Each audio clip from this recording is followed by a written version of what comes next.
aujourd'hui, j'allais vous parler des prêts inversés. Je vais vous en parler froidement. C'est quelque chose qu'on n'aime pas parler parce que c'est quelque chose que pour la plupart des gens, ça n'existe pas.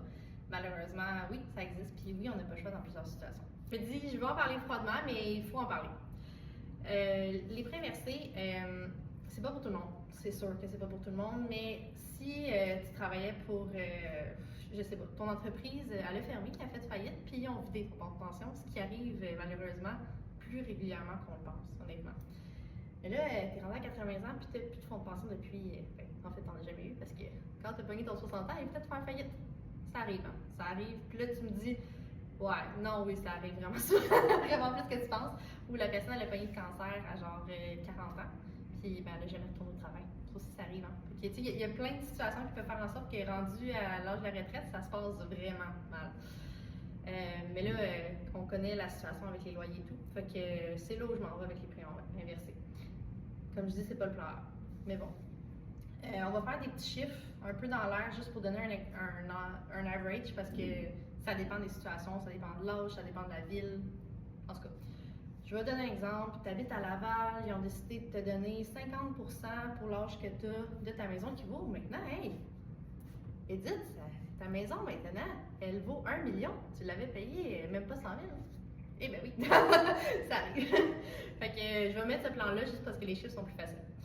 Fait que bref, ils ont décidé que Edith, elle est endettée, donc on va aller chercher un prêt inversé pour elle parce qu'elle n'y arrive plus. Elle est à 15% dans un prêt privé sur son hypothèque et là, elle se noie. Elle n'est plus capable de manger du tout. En fait, elle n'a plus les moyens d'aller faire l'épicerie.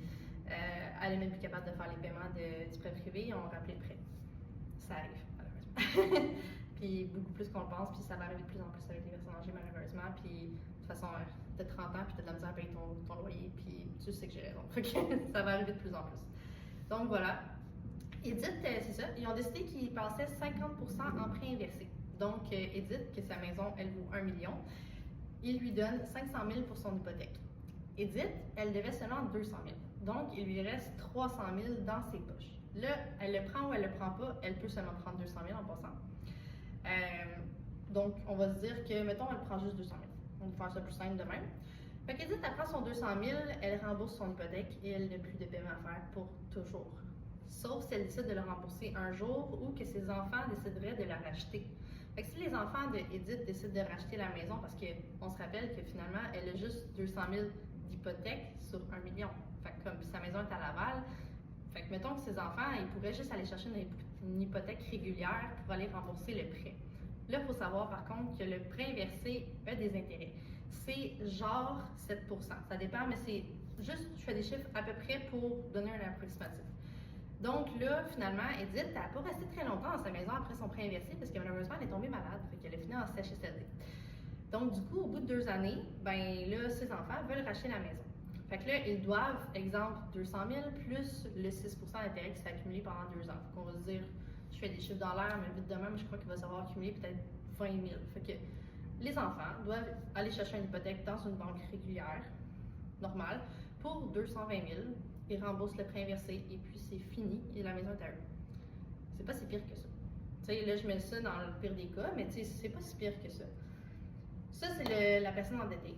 Le prêt inversé pourrait être pour d'autres genres de personnes aussi. T'as pas d'enfant, t'es rendu à 80 ans, t'as aucun héritier, puis tu le sais que t'en auras pas. Tu sais, on va se dire des vraies affaires, t'es rendu à 80 ans. Ce serait surprenant que t'aies un héritier qui apparaisse rendu là, mais on sait jamais ça. On sait jamais. Du coup, là, tu te dis, hey, j'ai vraiment de l'équité sur ma maison, je serais capable d'aller me chercher 500 000 selon le calcul que mon courtier hypothécaire me fait. Là, je suis comme, la personne a le goût d'aller visiter Bali, elle est vraiment en forme pour 80 ans. En passant, le prêt inversé, c'est à partir de 55. Mais bon, je mets 80 juste parce que. Voilà. Donc voilà, madame, elle réhypothèque sa maison pour en prêt inversé pour 500 000. Elle peut rester jusqu'à temps qu'elle meure dans sa maison. Puis entre-temps, ben, finalement, elle fait le tour du monde parce que 500 000, c'est beaucoup d'argent. Et puis voilà. Tu sais, à la fin, oui, là, je vais mettre l'inverse, mettons, elle aurait eu 55 ans et elle meurt à 105 ans. Probablement qu'avec les intérêts qui s'accumulent, possiblement que la banque va reprendre la maison tout simplement, puis il n'y aura plus d'argent qui va rester. Mais de toute façon, dans cette situation-là, cette madame-là, elle n'en avait pas d'enfant. Puis ça aurait été le gouvernement qui aurait gardé l'argent de toute façon. Fait que, ça peut être une option. Voilà, le prêt inversé, j'imagine que vous avez des questions. J'ai essayé de faire le tour, mais je pense que ça aurait pris 45 minutes, puis peut-être même plus faire le tour, puis j'aurais même pas réussi à faire le tour des prêts inversés parce que là, j'essaie de condenser, mais c'est complexe quand même parce que justement, on connaît pas ça parce qu'ils veulent pas qu'on connaisse ça, je sais pas, ou genre, en tout cas, il y a quelque chose de nébuleux avec les prêts inversés, donc voilà. Fait que si vous avez des questions, gênez-vous pas, écrivez-moi, appelez-moi. Bonne journée!